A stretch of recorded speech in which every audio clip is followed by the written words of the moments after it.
E aí pessoal, Bruno de Deus por aqui, escritor de mistérios, e hoje nós vamos continuar a leitura de O Toque da Pele Morta. Lembrando que neste canal nós temos compromisso com spoiler, ou seja, esse vídeo é ideal para você que já leu essa obra ou esteja lendo esta obra junto comigo. Se você não viu os outros capítulos, eu vou deixar o link aparecendo no cardzinho aqui em cima para você conferir os vídeos anteriores. Capítulo 19, um depoimento e um interrogatório. Nós acompanhamos o Alberto falando ali sua versão sobre o que a mídia está teorizando. Bom, tem todos aqueles esquemas ali grotescos que estão acontecendo na Cracolândia, não é? As pessoas sendo mutiladas, literalmente, e suas peles sendo levadas. E não precisava somar um mais um para desconfiar de que Alberto e a empresa que ele está trabalhando tá pegando essas pessoas e fazendo isso, né? Usando essas cobaias humanas aí. E o Alberto tira o dedo da reta, fala um monte de argumentos ali, jargões profissionais, e fala que ele não tem nada a ver com isso. E pra finalizar, o Alberto faz um belo de um desserviço, não é mesmo? O que me deixa mais irritado com esse personagem ainda. Ele acaba vendo ali uma das pessoas que fizeram um atentado contra essas pessoas da Cracolândia, e é justamente quem? Aquele cara que deu uma paulada na cabeça da senhorita Mariana. E o cara tá usando um lenço no rosto, para cobrir o rosto, com um lenço preto, com uma caveira branca. Lenço este que Alberto fala que é do seu cunhado, do Felipe.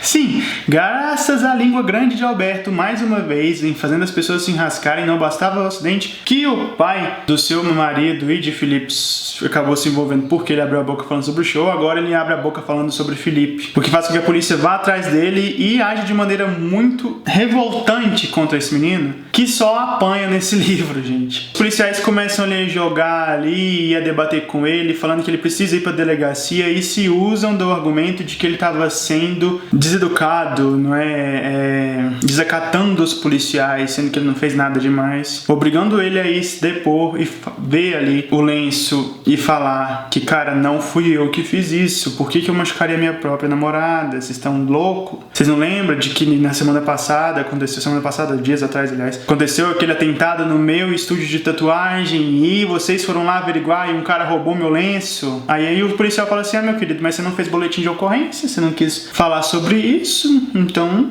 sabe, não dá pra você usar esse argumento. Gente, revoltante. Capítulo 20, você está metido nisso? Chegamos à metade do livro e briga.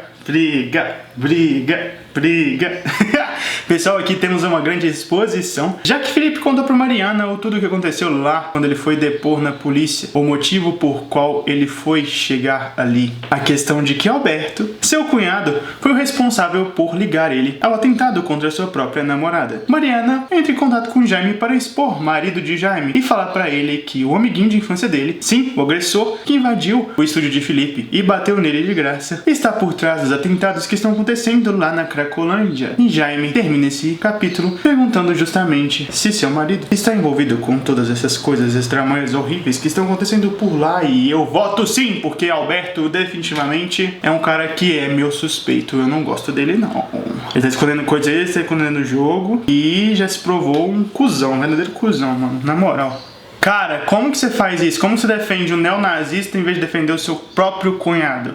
Capítulo 21, sequestros noite adentro. E gente, batemos palmas pra André L. Braga, porque a teia que ele criou pra esse mistério, pra esse suspense aqui, é muito amarrada e muito cruel. O cara pegou aí uma questão social, amarrou com uma necessidade bizarra de curar uma doença, com os preconceitos da sociedade, para validar algo que não pode ser validado de uma forma totalmente deturpada e doentia. Genial! Que nós temos aí um pouco de como é feito o sequestro dessas pessoas na Cracolândia. No primeiro dia foi uma bagatela de 20 pessoas sequestradas, porque elas são vítimas perfeitas, porque a sociedade não se importa com essas pessoas, e às vezes elas podem até enxergar que esse sequestro seja um favor para elas mesmas. Gente, nossa, isso é muito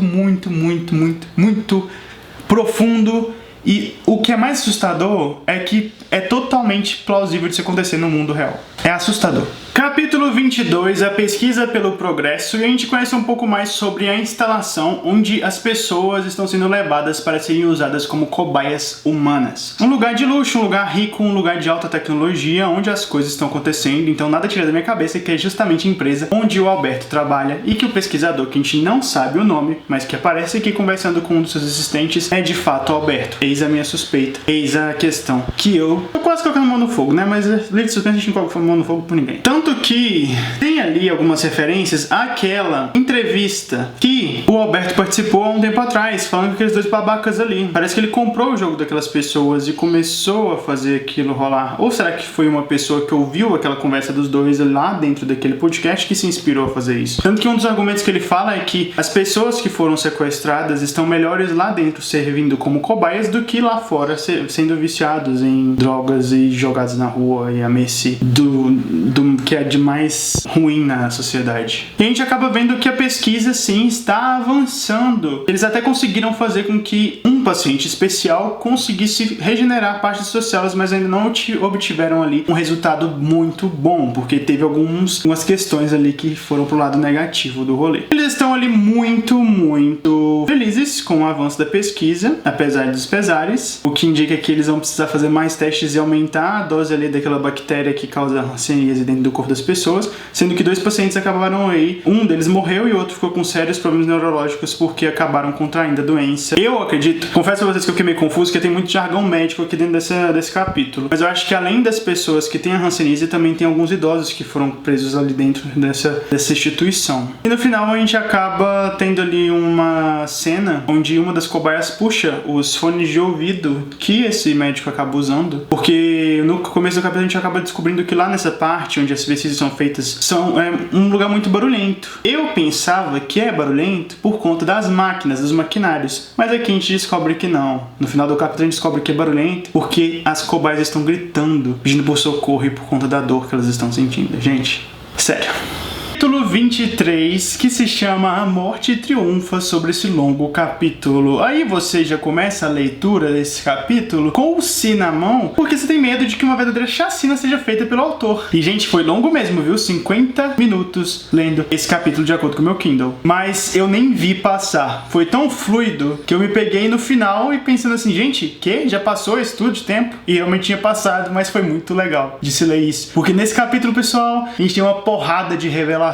Vamos começar do começo. Começa ali numa procissão muito interessante, onde a Umbanda está associada com a Igreja Católica numa procissão ali até uma igreja, mesclando ali os ritos da Umbanda junto com os ritos católicos, uma forma de unificar ali a religião e não ter nenhum tipo de segregação religiosa, não é mesmo? Uma coisa que só aconteceria nos nossos sonhos. Eu não sei se isso já aconteceu no mundo real, mas seria incrível. Eis que quem tá lá enchendo o saco? Justamente o grupo de neonazistas estão lá infernizando a procissão. Até que, claro, Felipe se irrita porque ele vê aquele idiota que quebrou a cara dele lá no estúdio, entre aqueles caras carecas e infelizes e desocupados, e eles acabam entrando num confronto onde Mariana se enfia no meio e é jogada no chão mais uma vez e bate a cabeça mais uma vez. E Felipe leva pior, ele leva uma facada no bucho. E aí eu fiquei assim, gente, não é possível que o meu casal vai morrer agora, não é possível que o autor vai fazer isso comigo aqui agora, não, por favor, não faça isso com eles. E as coisas vão desenrolando ali. Temos Mariana mais uma vez marcando ali a carteirinha dela no hospital, até parecendo eu que depois de ter sobrevivido a um atropelamento fui no hospital 3 vezes seguida, mas Mariana também é do meu time aí, mas a gente continua vivo, amém. Desde que, felizmente, Felipe sobreviveu, porque a faca não atingiu um órgão vital dele porque bateu num tumor que infelizmente era benigno, um tumor que ninguém sabia que existia, mas que acabou salvando a vida do Felipe. Só que a Mariana, no momento que ela tá indo no hospital, que o namorado dela foi transferido, já que o pai do namorado dela falou que era pra ele ir pra um hospital maior, acredito eu, não conheço os hospitais de São Paulo, mas o que acontece é que enquanto a Mariana tá indo de carro de aplicativo pra lá, ela acaba tendo uma visão com o senhor Rubens Porto, pai de Jaime e de Felipe, sofrendo ali um infarto, aparentemente. Quando ela chega ali, ela acaba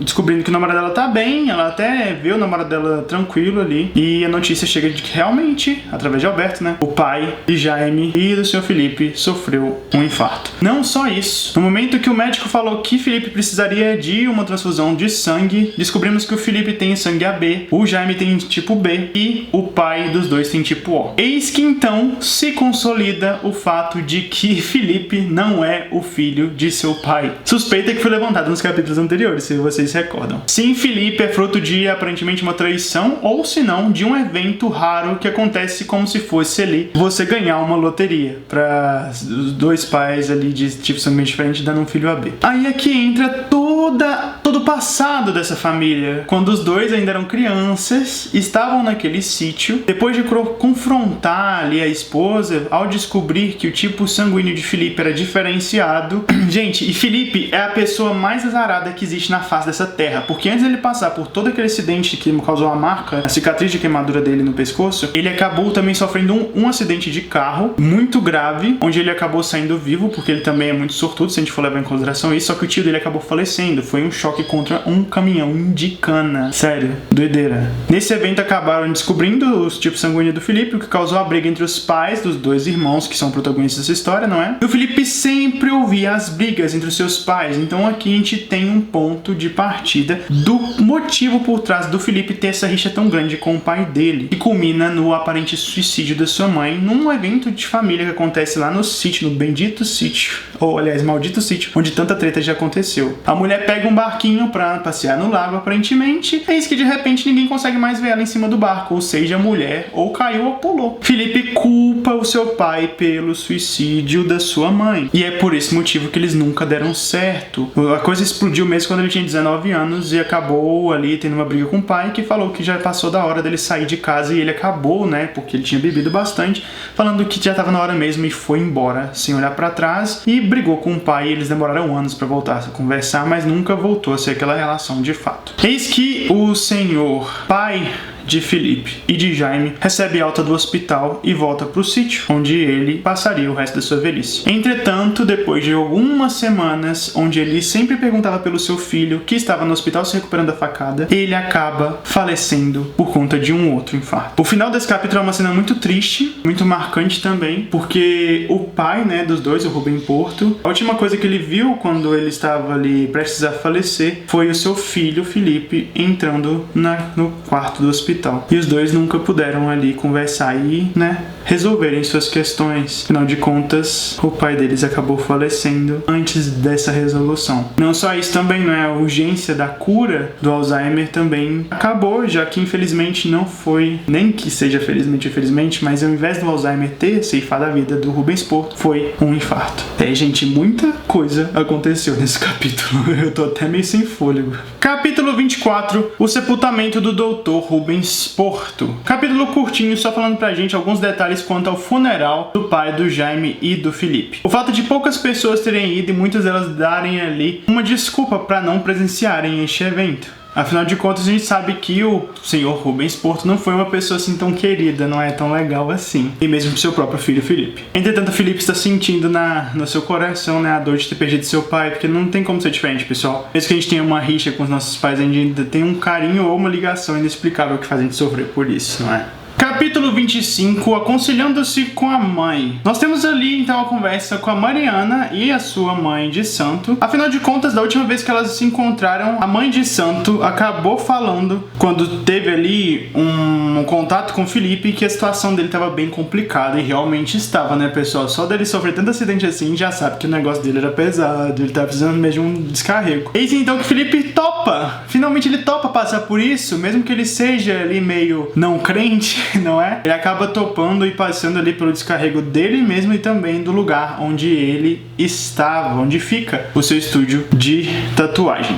E, gente, a gente acaba descobrindo um negócio muito doido, porque o espírito que estava ali rondando o Felipe, causando tanto mal a ele, na verdade era sua própria mãe. Tomada por um senso de justiça e de vingança, o espírito da mãe do Felipe estava ali perto dele justamente para fazer com que o pai nunca se aproximasse mais do seu próprio filho, para fazer com que ele se tornasse mais próximo dela, se é que vocês me entendem. E, gente, finalmente o Felipe aparentemente está livre de toda essa obsessão, colaborava também com sua personalidade complicada. E, por fim, a Mariana tem ali uma ideia que eu não sei muito bem o que pensar da cabeça delas, além do fato dela ser muito corajosa, de que agora o porão do estúdio do Felipe, que agora não tem mais o espírito obsessor, mas tem as memórias ali e uma certa energia das pessoas que passaram por ali, não é? Os espíritos que passaram por ali. Ela quer transformar lá no seu lugar de escrita, no seu cantinho da escrita, para que ela possa meio que usar daquela energia de memórias, da história que existe naquelas paredes para escrever suas próprias histórias. Ela é até questionada pela mãe de santo dela, falando: você quer transformar realmente o sofrimento das pessoas em entretenimento? E aí tem uma justificativa muito interessante e muito boa que eu tomo também como verdade quanto à minha escrita sobre temas sociais e muitas vezes pesados. Não é que escritores de livros de suspense policial, por exemplo, assim como eu, assim como o André, por exemplo, transformam questões sociais e dores da sociedade em entretenimento, mas sim uma oportunidade de dar voz a essas pessoas, assim como o André tá dando voz à questão social que é mais emblemática aqui dentro, que é a Cracolândia, pessoal. Que é um assunto muito complicado, muito sério, que a gente não tem noção do quanto é difícil, o quanto é pesado e o quanto precisa ser olhado com mais carinho, com mais profundidade. E é isso, Mariana tá decidida que ele vai ser o seu canto de escrita, além de ser também uma forma dela ajudar os encarnados e desencarnados que estão ali na Cracolândia. Você faria isso se você fosse um escritor? Você habitaria um lugar que tem ali tanta carga espiritual pra você tomar aquilo como uma inspiração? Parece muito a sinopse de um outro livro ali de suspense, terror e mistério, né,